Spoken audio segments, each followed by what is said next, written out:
গণভবন নাকি জাদুকর বানাবে বলছেন আমাদের উপদেষ্টা আসিফ মাহমুদ। তো আসিফ ভাই, আপনাকে একটা কথা জিজ্ঞাসা করি, গণভবনটা কি শুধু আওয়ামী লীগের? যে সরকারি গঠন হোক, সেই সরকারই তো প্রধান গণভবনে গিয়ে থাকবে। এখন আপনাদের ছাত্র আন্দোলনের সমন্বয়কদের মুখের কথা ভাষা শুনে মনে হইতেছে যে তারাও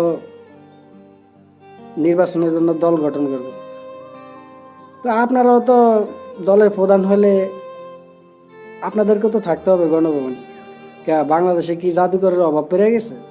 গণভবন বানাইতে হবে জাদুঘর? কারণ কি? না আবার নতুন করে জাদুঘর বানানোর জন্য নতুন জায়গা বাজেট করবেন? হ্যাঁ, নতুন জায়গা বানাবেন? কি রে ভাই, এইসব কি? এটা চেঞ্জ করা, ওটা চেঞ্জ করা করেন, হ্যাঁ করতেছেন, ভালো কথা,